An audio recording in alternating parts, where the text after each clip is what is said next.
బరువు తగ్గాలని ఏదో టిఫిన్ చేయకుండా లంచ్ వరకు ఉండి అదంతా చేస్తుంటారు.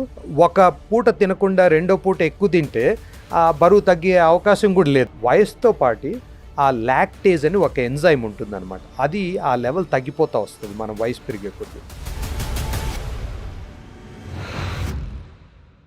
గట్ హెల్త్ని మెయింటైన్ చేసుకోవడంలో ఆహారం యొక్క పాత్ర చాలా పెద్దది. చాలా పెద్దది. టైమింగ్స్ ఎలా మెయింటైన్ చేయాలని మనం తెలుగు వాళ్ళం కాబట్టి, అవును. ముఖ్యంగా మన ఆంధ్రప్రదేశ్ తెలుగు ప్రాంతం కాబట్టి మార్నింగ్ కానీ, ఆఫ్టర్నూన్ కానీ, ఈవినింగ్ కానీ, నైట్ కానీ తీసుకునే ఫుడ్ ఎలా ఉండాలి గట్ హెల్త్కి?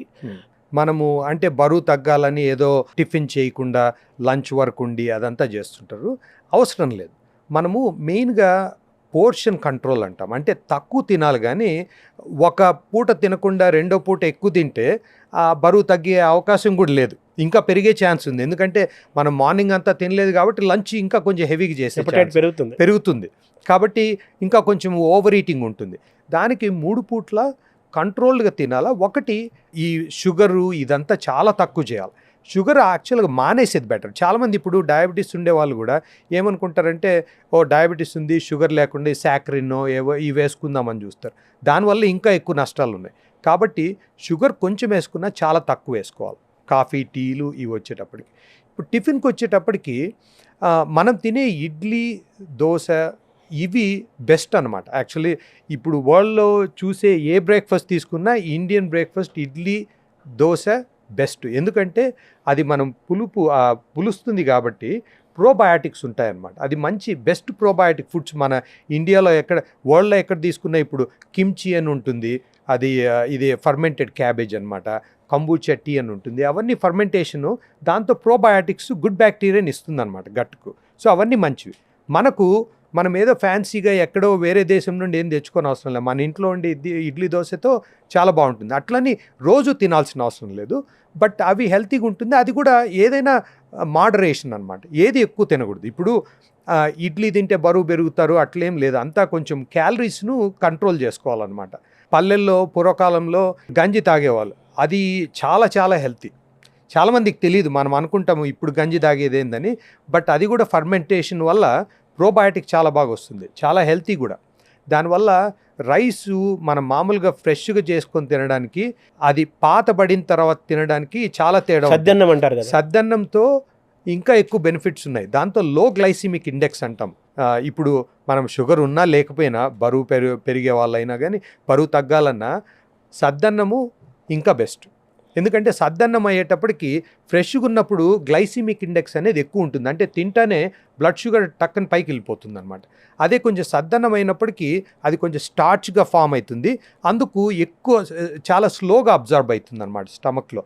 దానివల్ల ఏమవుతుంది, బ్లడ్ షుగర్ అంత షూటప్ కాదు. దాంతో మనకు బరువు పెరిగే ఛాన్స్ తక్కువ ఉంటుంది, డయాబెటీస్ కంట్రోల్ అయ్యే ఛాన్స్ ఉంటుంది. సద్దన్నం బెస్ట్. అంటే మీరు అన్నట్టుగా ది బెస్ట్, వరల్డ్లోనే ది బెస్ట్ బ్రేక్ఫాస్ట్ మన Telugu south Indian breakfast is the best. Dosa, idli. Dosa, idli breakfast కంటే కూడా సద్దన్నం ఇంకా మోర్ హెల్తీయా? ఇంకా హెల్తీ, అవును.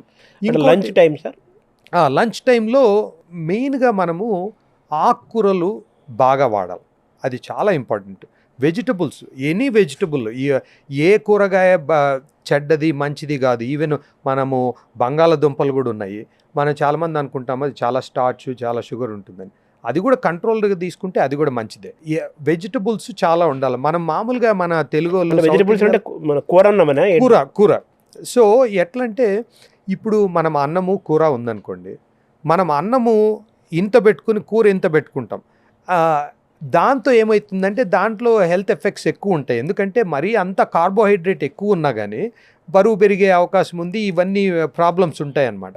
కాబట్టి కొంచెం కూర ఎక్కువ వేసుకుని అన్నం తక్కువ వేసుకుంటే మంచిది. కూరగాయలు వచ్చేటప్పటికి మనం ఏం చేస్తామంటే ఇప్పుడు వేపుడులు ఉంటాయి. వేపుడు చాలా బ్యాడ్ అనమాట. అంటే ఇప్పుడు మనము ఏం చేస్తామంటే కూరగాయల ఆ బెనిఫిట్ అంతా ఎప్పుడు వస్తుంది, మనం అది కొంచెం రాగా తింటే, అంటే అసలు కుక్ చేసుకోకుండా ఉంటే ఇంకా బెనిఫిట్స్ ఉంటాయి. కానీ అందరు తినలేరు, రుచి ఉండదు. అదంతా ఉడకబెట్టి ఉప్పు కారం వేసుకోవడంలో తప్పు లేదు. కారం ఏం ప్రాబ్లం ఉండదు. ఉప్పు కొంచెం కంట్రోల్ చేసుకోవాలి. ఎందుకంటే ఉప్పుతో ఉండే ప్రాబ్లమ్స్ చాలా ఉంటాయి. ఎస్పెషలీ మనకు హై బీపీ అది ఉందనుకోండి, ఉప్పు చాలా తగ్గించుకోవాలా. లివర్ ప్రాబ్లం ఉన్నా, ఇట్లాంటి హార్ట్ ప్రాబ్లం ఉన్నా ఉప్పు తగ్గించుకోవాలా. కొంచెం ఉప్పు కారము వేసుకుని ఉడికిస్తే సరిపోతుంది. వేపుడు చేయడం వల్ల ఏమవుతుందంటే మనం ఇది మనము కుక్ ఎక్కువ చేయడం వల్ల దాంట్లో ఉండే ఆ విటమిన్స్ కానీ అన్నీ వెళ్ళిపోతాయి అన్నమాట. ఆ బెనిఫిట్స్, ఫైబర్ వెళ్ళిపోతుంది, విటమిన్స్ వెళ్ళిపోతాయి. సో వేపుడు చేయకుండా, అంటే ఎప్పుడైనా వేపుడు తింటే పర్లేదు కానీ అన్నీ వేపుడు చేస్తే ఆ వెజిటబుల్స్లో ఉండే బెనిఫిట్ అంతా వెళ్ళిపోతుంది. చాలామంది అనుకుంటారు నేను అన్ని వెజిటబుల్స్ తింటాను, బట్ ఆ వెజిటబుల్స్ ఏ ఫామ్లో తింటున్నారు అనే దాన్ని బట్టి ఉంటుందన్నమాట. మనం చిన్నప్పుడు నేను 2 గ్లాసులు మిల్క్ తాగేవన్నీ నాకు ఎప్పుడు ప్రాబ్లం ఉండేది కాదు. ఇప్పుడు ఎందుకు వస్తూ ఉందంటే వయసుతో పాటు ఆ లాక్టేజ్ అని ఒక ఎంజైమ్ ఉంటుందన్నమాట. అది ఆ లెవెల్ తగ్గిపోతూ వస్తుంది మనం వయసు పెరిగే కొద్దీ. ఆ వయసుతో పాటు మనము ఈవెన్ కొంచెం పాలు తాగినా మనకు గ్యాసు, బ్లోటింగు, కడుపు నొప్పి ఇవన్నీ వస్తాయన్నమాట. అట్లా లాక్టోజ్ ఇంటాలరెన్స్ ఉంటే మాత్రం పెరుగు కూడా తగ్గియాల్సి వస్తుంది. అది మనకు తెలిసిపోతుంది. Acidity form అవుతుంటారా? యాసిడ్ కాదు, ఇది డైజెస్టే కాదు. ఈ మన పాల పదార్థాలు ఏవైనా, పాలు కానీ, ఇప్పుడు పెరుగు, వెన్న, నెయ్యి అన్నీ. నెయ్యి పర్లేదు, ఎక్కువ ఉండదు.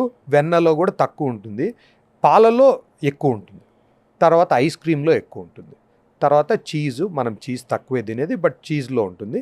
పెరుగులో తక్కువ ఉంటుంది, పాలతో కంపేర్ చేస్తే తక్కువ ఉంటుంది పాల పదార్థాలు. ఎందుకంటే ఆల్రెడీ దాన్ని మనము పేరబెడతాం కాబట్టి లాక్టోజ్ తగ్గుతుంది.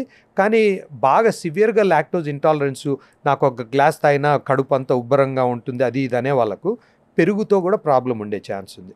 అట్లా మిల్క్ ఇంటాలరెన్స్, లాక్టోజ్ ఇంటాలరెన్స్ లేకపోతే పెరుగు తినడం వల్ల చాలా బెనిఫిట్స్ ఉన్నాయి.